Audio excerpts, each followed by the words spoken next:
Como habíamos prometido, regresa el presidente Andrés Pastrana esta noche, ahora con Oscar Aza, para conversar de su obra, de su libro, Memorias Olvidadas. Y realmente hay una serie de temas apasionantes aquí. Como decíamos ayer, y no es citando a Fray Luis de León, sí, ¿no? como decíamos ayer, pues evidentemente está escrito en una forma tan directa, tan atractiva este libro, esta obra, y narra la intrahistoria, la petite histoire, como decíamos, de los franceses, y es precisamente gran parte del atractivo. Hay una reunión que usted revela por primera vez de Bill Clinton con Felipe Pérez Roque en Cartagena de Indias. Sí. Sí, esa es una reunión que fue... Ya Clinton no era presidente, no, y, usted era presidente, y usted estaba en la presidencia. Yo estaba terminando mi periodo presidencial, pero desde tiempo atrás, desde Nueva York y en Naciones Unidas, se había comenzado a gestar esa posibilidad de que hablara Felipe Pérez o que hablara un alto funcionario del gobierno cubano con el expresidente Clinton. Y entonces organizamos esta reunión en Cartagena. Pero entonces lo importante era ver cómo podíamos traer al canciller cubano, pero al mismo tiempo hacíamos una reunión de empresarios en el cual yo le presentaba al presidente Uribe, al presidente Clinton, para continuar con el Plan Colombia que yo había iniciado. En esa reunión estaba Carlos Slim. Claro, estaba Carlos Slim y habíamos traído una serie de inversionistas latinoamericanos. Los dueños de la cadena Hyatt, de los hoteles Hyatt. Exacto, de Hyatt estaba ahí, Pritzker, Tom. Pero entonces teníamos ahí cómo manejar la situación para que los periodistas no cayeran en cuenta. Entonces yo le dije al comisionado de paz, a Camilo Gómez, le dije a Camilo, ¿por qué no organiza una reunión para hablar del Ejército de Liberación Nacional y del proceso de paz en el cual Cuba estuvo muy comprometido en mi gobierno? Inclusive es de los pocos procesos en que Fidel Castro se ha involucrado directamente a colaborar. Entonces Fidel nos estaba colaborando con el tema de Cuba, entonces organizamos en un hotel de Cartagena, en Santa Teresa, una reunión para hablar del Ejército de Liberación, y para eso trajimos al canciller cubano. Y en el centro de convenciones, en otro lado, teníamos la reunión con los empresarios. Entonces, el primer problema que teníamos era averiguar si se iban a reunir o no reunir, y efectivamente había el interés de ambas partes, porque Fidel era el que venía insistiendo mucho en esa reunión. Segundo, el problema grave entonces ahora era un traductor. Entonces yo le pido al hoy presidente del Banco Interamericano de Desarrollo, que era mi embajador en los Estados Unidos, a Luis Alberto Moreno, le digo, Luis Alberto, haga usted de traductor, y Luis Alberto hace de traductor de esa reunión entre Felipe Pérez y el presidente Clinton. Los llevamos a cada uno en una lancha distinta para la casa de huéspedes, donde ya pues ahí no había ningún problema. Ellos sostuvieron su reunión, yo nunca estuve presente, ni era mi propósito ni mi interés. El tema central, el embargo. Yo creo que fue Cuba. Lógicamente, si era una reunión, era para hablar sobre Cuba, y esa reunión se celebra allá. Después, cuando termina ya la reunión, fue muy divertido porque pasó una anécdota muy curiosa, que es, traemos al presidente Clinton al centro de convenciones para volverlo a dejar en la reunión, pero también al canciller Felipe Pérez lo traemos para dejarla por otra puerta. Y en ese momento salen por una puerta. Nosotros, mire, hay que tener mucha discreción, el canciller cubano por un lado, el expresidente Clinton por el otro, y en un momento el canciller de Colombia abre la puerta con el canciller cubano, ¿y a dónde llegan? A la sala de prensa, donde están todos los periodistas. Y entonces, todo el mundo ahí. Felipe Pérez y el canciller se quedan mirando la reunión, cierran la puerta y se van por otro lado. Pero ahí entonces hay una periodista amiga en que llega y dice, Cecilia Orozco dice, oiga, qué raro que esté el canciller cubano aquí en el centro de convenciones y Clinton.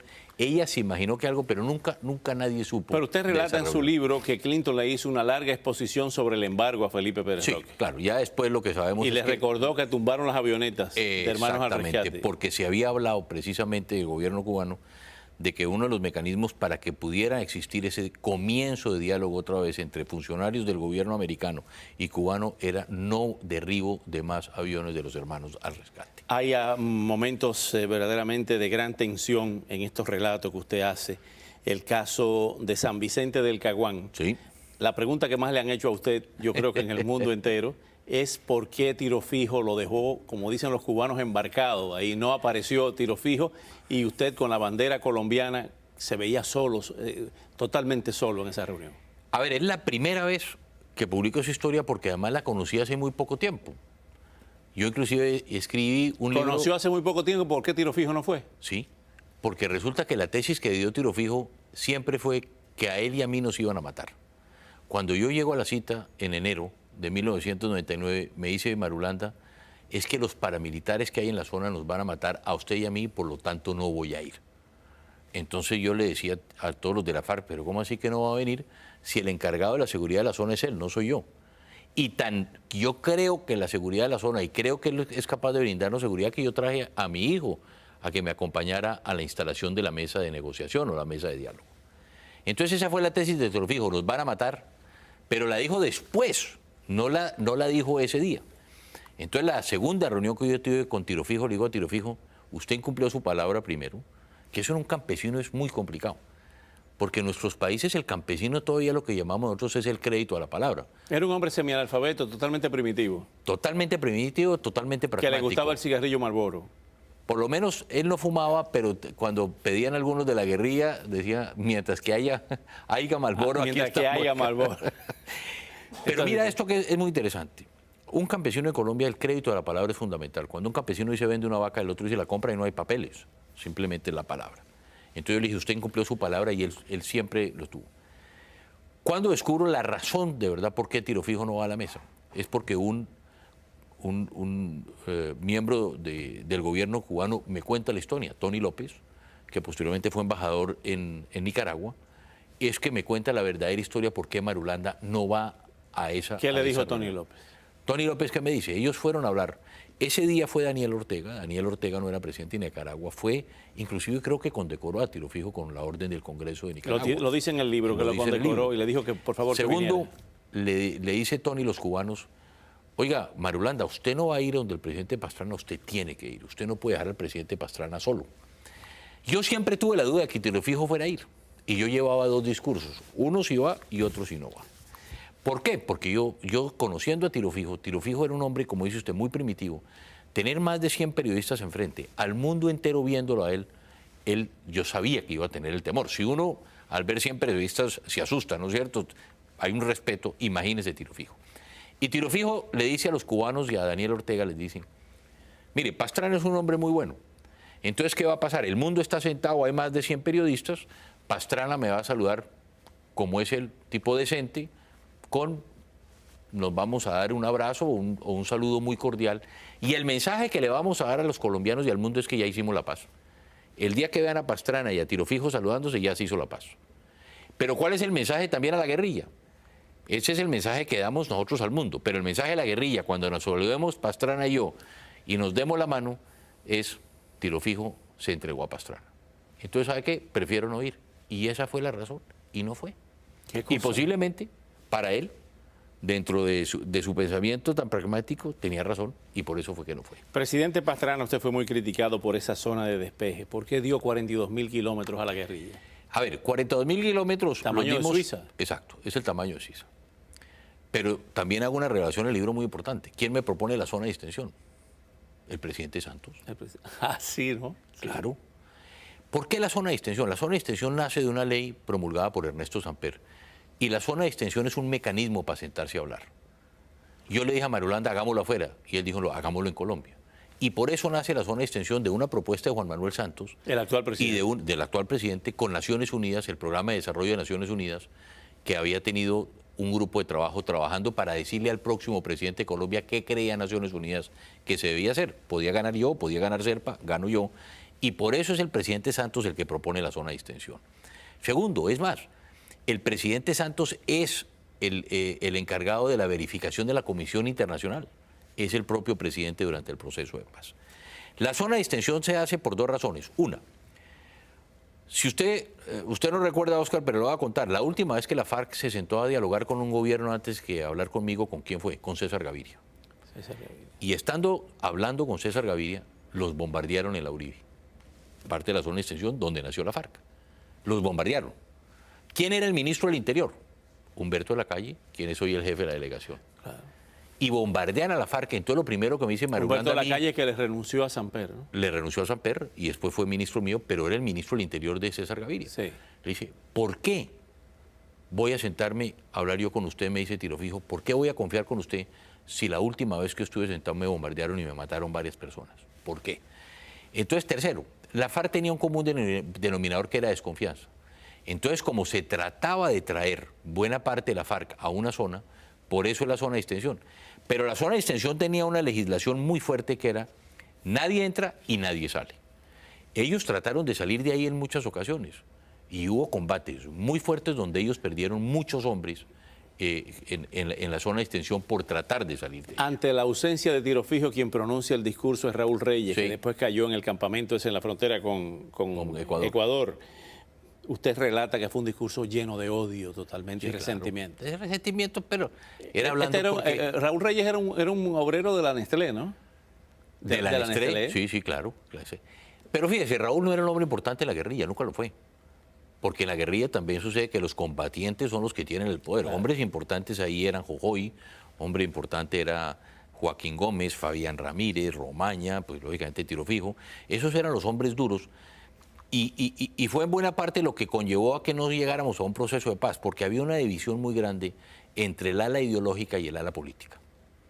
El ala militar, perdón. Y hubo procesos que fracasaron, por ejemplo, anteriormente los gobiernos de Turbay, de Virgilio Barco, de Belisario, todos ellos creyeron que se podía alcanzar la paz, sí, y se rompía en algún momento. Y se rompía en algún momento, inclusive, como yo no me podía reelegir, si usted me pregunta hoy, Oscar, el presidente Santos está en la misma situación que estuve yo. Si Santos no se pudiera reelegir, también había fracasado en la paz, porque no se había hecho ya el proceso de paz. Con una diferencia entre el gobierno Santos y mi gobierno, que yo dejé el Plan Colombia, dejé fortalecido el ejército de Colombia como nunca antes en su historia, dejamos programas como Familias en Acción, que ha sido fundamental en la política social de Colombia, salvamos la economía, en fin, programas que venían unidos al Plan Colombia, que continuó el presidente Uribe y que continuó el presidente Santos. Otro punto, otro tema fascinante para hacer una película es el secuestro suyo por parte del cartel de Medellín. Sí. Cuando usted está sentado en su cama, un hombre le brinca de atrás y le dice, doctor Pastrana, sí, le da la mano. ¿Quién era ese hombre? Ese hombre era Pablo Escobar. Ese mismo hombre me había amenazado de muerte hacía 6 años antes. Y claro, ese fue... Le mandó a decir con un miembro del Partido Comunista, sí, claro, dígale que ese HP lo voy a matar. Válgame lo que me valga, cuésteme lo que me cueste. Y era el hombre más rico del mundo. En ese momento Pablo Escobar, de acuerdo con Forbes, que era a comienzos de los 80. Sí.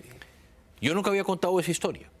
Y esa historia es precisamente, claro, Escobar me tenía a mí amenazado de muerte, a mí me secuestra Popeye, que es el sicario John Jairo Velázquez. Vázquez Velázquez, entrevistamos Popeye, en este programa. Bueno, ¿sí?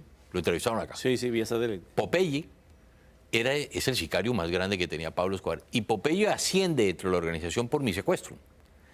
Entonces, cuando yo veo que el hombre que está, porque yo estaba esposado en ese momento y vendado. ¿Usted creía que lo habían secuestrado la FARC? El M-19. El M-19. Porque ellos dijeron que eran el M-19. Ya. Pero esa historia del diálogo mío con Pablo Escobar, que está en el libro, que es interesante porque fueron 5 horas de diálogo entre el hombre que me tenía amenazado de muerte hacía tantos años y después me lo encuentro yo en una celda en que yo estaba recluido de 3x1 y me encuentro con el asesino más grande, el hombre más fuerte en ese momento, que era Pablo Escobar. Y le pide que le diga a su padre que quite la ley de extradición. Que quite la extradición, hablamos de la extradición, ahí es donde uno ve la personalidad de quién era Pablo Escobar. Yo estuve con Pablo Escobar de 12 de la noche a 5:30 de la mañana. Al finalizar la reunión, Pablo Escobar me dice, aquí lo voy a dejar un diario. Entonces ya el significado era, esto va para largo. Me deja 3 libros para leer, uno de los cuales era el World Guinness Record. Yo digo, bueno, ¿qué hace uno leyendo el World Guinness Record? ¿Cierto? Aquí metido. Se demuestra la cultura de Pablo Escobar. Exacto, ¿no? Y un libro de Jeffrey Archer, que era curioso porque es un libro de Jeffrey Archer que se llama Cuestión de Honor. Entonces me deja 3 libros y al final le dice a quienes me cuidaban a mí, le dicen, al doctor Pastrana dele lo que él pida, lo que él quiera. Pero si se trata de escapar, lo mata. Esa fue la instrucción. Y de ahí nunca más volví a ver a Pablo Escobar. ¿Qué impresión le dio Pablo Escobar y qué conclusión después de esa conversación desde el punto de vista de su perfil psicológico, de ese hombre? No. Una máquina de Yo matar. creo que eso es lo que lo resume. Dele al doctor Pastrana lo que quiera, pero si se trata de escapar, lo mata. Después de estar hablando 5 horas, hablamos de la extradición, hablamos de la familia, hablamos de su señora, hablamos de sus hijos.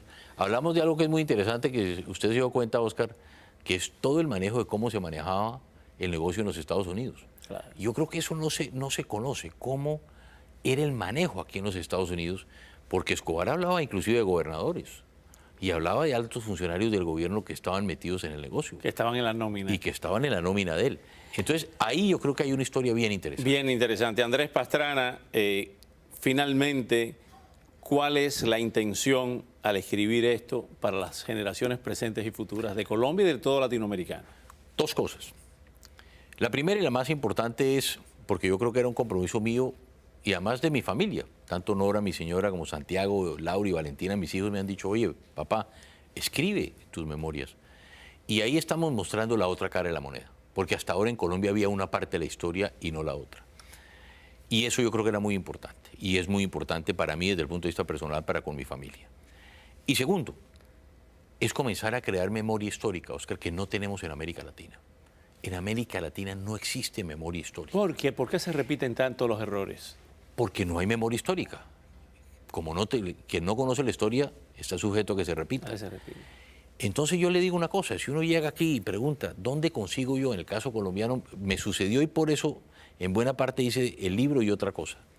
Un día llegó un gran investigador de Oxford a preguntarme el Plan Colombia cómo había nacido. Y me dice, presidente Pastrana, ¿dónde consigo su discurso de posesión? ¿Y dónde está? Lo debe tener mi secretaria, pero lo debe tener guardado. ¿Dónde está guardado? ¿En qué archivo? Bueno, en fin. Entonces, adicionalmente a esto, creé una biblioteca presidencial. Aquí los americanos tienen sus grandes bibliotecas en edificios. Dije, la voy a hacer en Internet. Y hice una biblioteca que se llama Andrés Pastrana ORG, donde estoy metiendo todos los textos, todos los discursos, todos los audios, todos los videos. ¿Para qué? Para generar memoria histórica que no la tenemos. Hoy un periodista quiere investigar, comparar el discurso de posesión de Álvaro Uribe, Juan Manuel Santos y Andrés Pastrana. Estoy seguro que no tiene dónde encontrarlo. Entonces creo que es importante, y ese es un ejemplo de comenzar a dejar memoria histórica en nuestro país y en nuestro continente. Andrés Pastrana, presidente, gracias por honrar este programa con su presencia. Gracias a usted, Oscar, por la invitación. Y lo invito a que cuando pase por Miami hagamos el programa en dupla. Listo, lo hacemos. Lo hacemos entre los dos y así aprendo de usted. Vuelvo yo al periodismo. Claro que sí, uno nunca se va del periodismo. Nunca se va como, bueno, de la política tal vez sí, pero el periodismo no. Gracias, y lo pueden adquirir, el libro es importante, sí, claro. ¿Dónde? En Amazon.com. Amazon.com lo tiene, iTunes también creo que lo tiene, iBooks, perdón. Y creo que es Books and Books que lo tiene aquí. Books and Books. A buscar a Andrés Pastrana, Memorias Olvidadas. Muchas gracias. Muchas gracias, Oscar.